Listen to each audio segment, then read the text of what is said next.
And I wanted to talk in this video blog, since it's January, about creating visions that will actually come true for you.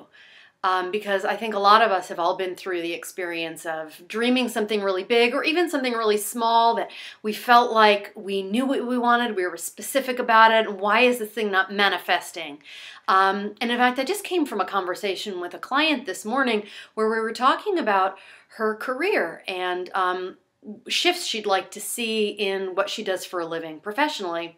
And we'd spent a lot of time uncovering her purpose, but she was having some confusion around how she thought it should show up, and a lot of input that she was getting from people around her about what her professional life should look like. And she just said she was confused, and I have been there. And so I thought that I would share with you today some of the exercises and practices that I use to help to create a vision that can actually manifest easily and naturally, actually starting right away. And that's the cool thing. So that's what I'm going to be talking about today. And this is not something that is specifically about emotional eating. And most of you know me as an emotional eating coach, but that's just one piece along a spectrum of what it is that my clients like to talk to me about.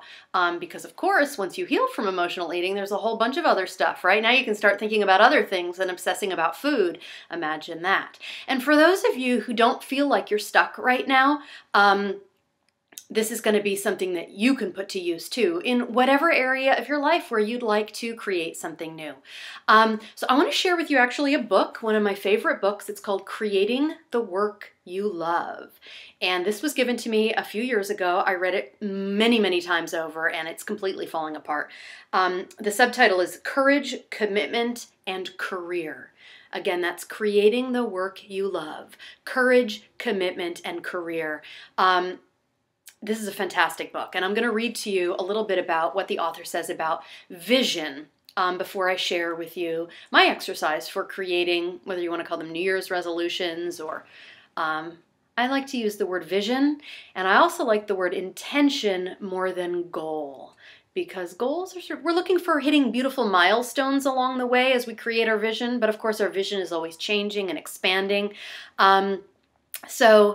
I'm going to start here with what he says. He says, what is popularly called vision, as in the vision of a person or an enterprise, is neither about visualization, planning, or mission statements, although a vision can include any of these.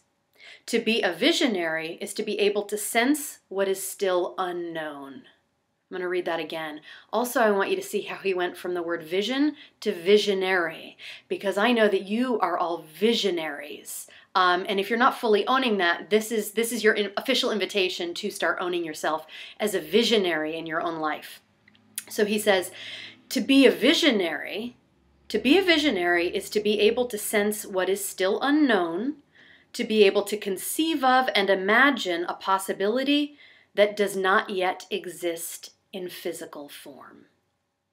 I think that's perfect. You have some kind of a dream, an image, a sense of what it is that you're looking for. You might even have really sort of a whole specific image of your whole life and how it's supposed to be laid out in terms of relationships and your ambitions and adventure and career and money and home and where you want to live and what you want to be doing with your free time. And I ask you to honor all of that. And I want to invite you to just, first of all, like he was saying, you're a visionary. You get to envision your future. And it's not just about the concrete mission statement that you need to have written out in your perfect corporate language.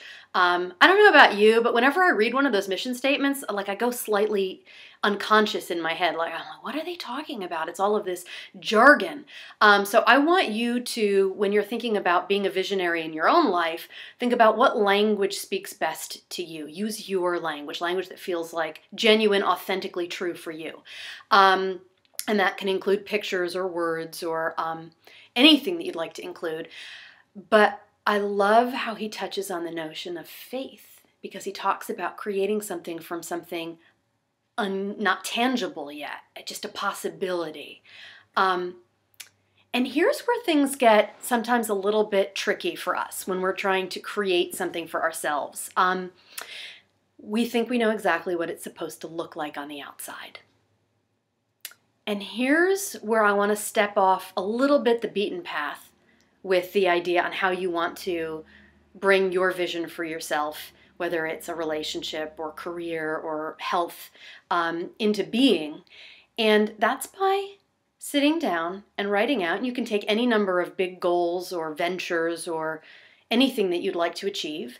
And I want you to sit down and really think about, what's the feeling that you think achieving this dream would give you? What's the feeling you believe that achieving your dream would give you? What's the experience that you'd like to be having that you think achieving this vision of weight loss or love and marriage or having a baby or moving or switching jobs or having more money, whatever it is, where you'd like to set a new intention for yourself and create something new, I want you to sit down. This is really this is it. This is really it. What's the feeling or experience that you believe achieving that thing, reaching that goal, accomplishing that intention that you've set, what's the feeling or experience that you think you'd be having? And just be ruthless, shameless, open with yourself. Just free write it out, stream of consciousness, without any self-consciousness. And I'm actually going to share with you the first time that I did this with myself, because I surprised myself months later. I wrote it in a journal. For years I was living in New York City as an actress, and I had started out living in the East Village, and I always wanted to move back there. Always. For 14 years I lived in the city. The second time when I stayed there full time, I was there 14 years. And I started off in the East Village and always meant to go back. Like, I hadn't had the money to get my own apartment, so I moved out, and I always had it as this goal that I was supposed to be in the East Village. But I started to notice a few years ago that I actually wasn't taking any real steps other than fantasizing about it to move there. So I sat down with myself and I did this exercise, and I'm going to share it with you. I wrote, this is the question that I asked myself. It's slightly different from what I just said, so you can pose the question to yourself in a way that feels right to you. But this is what I wrote down. What is the feeling experience I crave from the dream of living in the East Village? That was my question to myself. What's the feeling experience I crave from the dream of living in the East Village? And I just read out a list, and then I forgot all about it.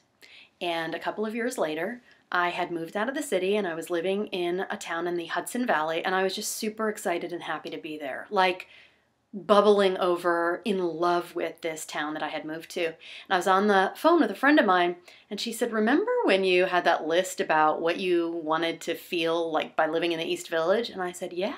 I found my notebook, and I read out loud to her and to myself, because I hadn't looked at it in years, the list.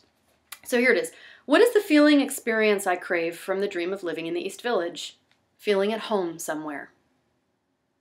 Feeling my interior world reflected in the world outside myself. Feeling that I've arrived. Feeling in the right place at the right time. Feeling that I'm a success. Remember, I told you, be shameless. When I sat down with myself, this is the truth that came out. Like, oh, I feel like if I move to the East Village, I'll be a success and that I will have arrived. Feeling like what once felt out of reach is attainable. Oh.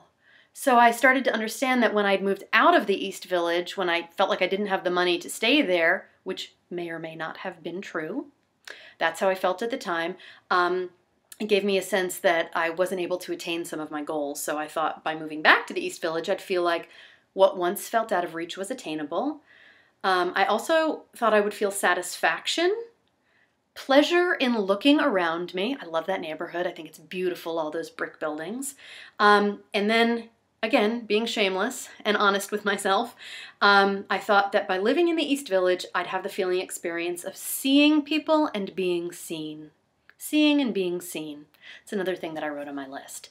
And what I realized was that the town I had moved to in the Hudson Valley in upstate New York gave me, it just hit every single one of those dead on. Gave me that full satisfaction. I felt like I'd arrived, like I'd achieved something. I loved the way, I love where I've moved to, and I feel like, oh, the people I see around me and the mountains in the distance, that's who I really am. You see familiar faces, you're known places, you see people that you know. It's just like a perfect fit for me. And it had nothing to do with the East Village ultimately. So this is the second part of my process for creating a vision that you can step into. The first is really getting clear with yourself. Like, you just want absolute transparent clarity about what really is it that I feel I would be experiencing by having this thing that I'm lusting after. So you get really clear on the feeling, and then you get really open to how it shows up. Be willing to be surprised. You know, I like to say, and then you just open for a miracle. And things are miracles because you can't plot them out step by step, but you can get that feeling experience. And in fact, here's the thing. I know I promised you that you could start, you could create your vision immediately, because, you know, I had on my list things like I wanted to feel satisfaction and pleasure in looking around me and seeing and being seen. In fact, I'll tell you my little East Village story where when I realized, right about the time I wrote this list, I realized that I needed to do something to bring it into being. So I got all dressed up. I had on a hat with a feather in it and a coat and like a fancy coat. It was the middle of winter, and like boots, and went down there with my camera. And there's this one building, a brick building on 8th Street and Avenue B on the other side of Tompkins Square Park, that I just loved this apartment. And for years there had been an occupant in it, and the person had moved out. So I thought, I'm going to go down and take pictures of this building and just kind of like feel as if I'm living in this building. And so I went down, took pictures of the exterior, and I actually went around to the front door. It's this beautiful glass door, and just a huge old beautiful building that's now apartments. I don't think it was apartments originally. I think it might have been a school. And so I almost snapped a picture of the, you know, like the names, you know, when they talk about law of attraction and manifesting things, they talk about getting really specific. So I thought I'll take a photograph of the nameplate. And then I thought, that's a little creepy and weird. I'm not going to go that far. So I didn't do it, but I stepped back from the doorway and lifted up my camera to take a picture of this beautiful arched doorway. And as soon as I lifted the camera up, I realized that a man had started to walk towards me and that he was pausing and waiting for me to take the picture. And I thought, well, that's rude. I'll just put the camera down. I put the camera down, and it's Matt Dillon.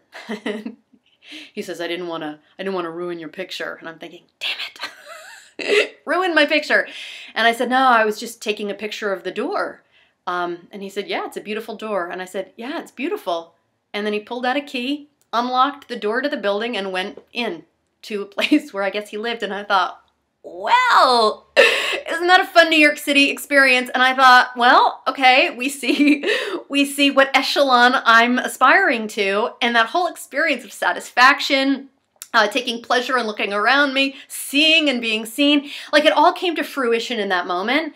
And even though I don't live in that neighborhood, I don't even live in New York City anymore, I have that same sense of excitement that I had there, here and now. And so you can start to find ways to bring the experience that you hope to be having by your dream coming to fruition into yourself here and now. Without necessarily getting all hung up on exactly how it's going to pan out, leaving that up to maybe something more beautiful coming your way, and just being open to the surprise of how that turns up for you. So this is my New Year's gift to you, my practice for how you can start to create a vision in your life in whatever area where you're looking to create something new, and how to turn it into a feeling and experience that's really true to you and satisfies you, regardless of what it looks like on the outside. Because as I like to say, a lot of times, the things that feel right on the inside, that are just perfect for us, don't make sense on the outside, whether to the people around us or even to our own intellects. And I want to invite you to just not care about that. Just completely let that go, and leave room for something even more beautiful and unexpected to show up once you get clear on what the feeling and experience is that you are craving in your life. So, Happy New Year 2014 to all of you beautiful people.